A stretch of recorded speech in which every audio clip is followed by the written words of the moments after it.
going to give you a choice. Either a story that you might already know called Guts. That's a good story. Or a new story that might be hard to hear and hear called Boogieman. A show of hands.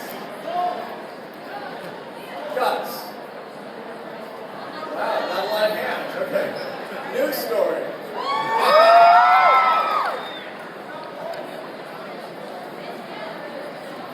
So,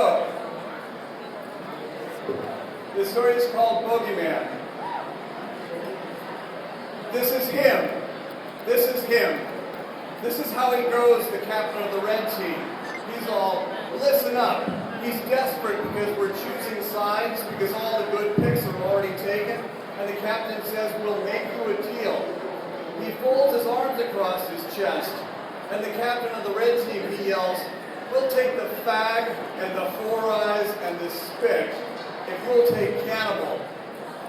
And because phys ed is almost over, the blue team confers, and they're squeaking their shoes against their court shoes against the gym floor, and the captain yells back, okay, we'll take the fag and the four eyes and the spick and the Jew and the cripple and the gimp and the retard if you'll take cannibal. And because this school grades you on participation, they mean do you take your share of the social rejects? And when they grade you on sportsmanship, they mean do you marginalize the differently able? Because of that, the captain of the red team, he shouts, we'll spot you 100 points. And hearing that, the captain of the blue team, he yells back, we'll spot you 1,000,000 points. And Cannibal, he thinks he's such a stud because he's just looking at his fingernails, just smiling and just smelling his fingers, not even aware of how he's holding everybody hostage, how this is the opposite of a slave auction. And because everybody knows what he's thinking, because of what Marcia Sanders told everybody. Because Cannibal is thinking about a movie that's all chopped up in his head, some black and white movie he saw on cable television, where hard-boiled waitresses in olden times, they slung hash in some roadside diner. Because Cannibal's thinking how they pop their chewing gum, these waitresses.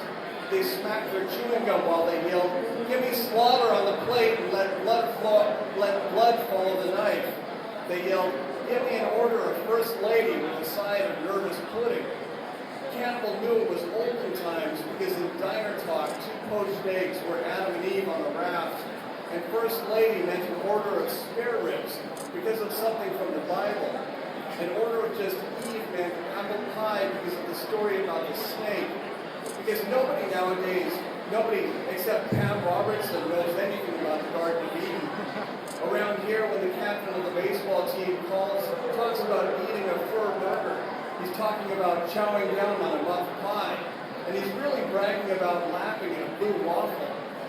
Because girls, they have their own food too. Like when they talk about Marcia Sanders having a bun in the oven, what they mean is that she missed her red letter day.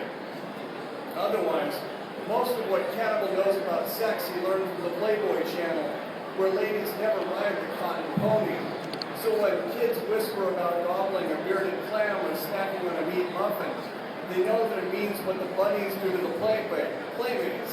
The same way as a rattlesnake flickers its tongue to sniff something it plans to bite on Animal Planet. Because Cannibal has seen those centerfolds, you know? The ones of an old Miss America drinking from the furry cup, those dirty pictures of her being a confirmed clam digger.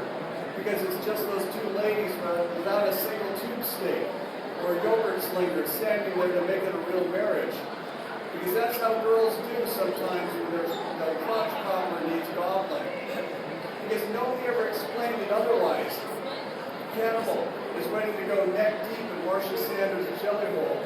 Because his dad, old Mr. Cannibal, only ever watched the Playboy channel, and Mrs. Cannibal only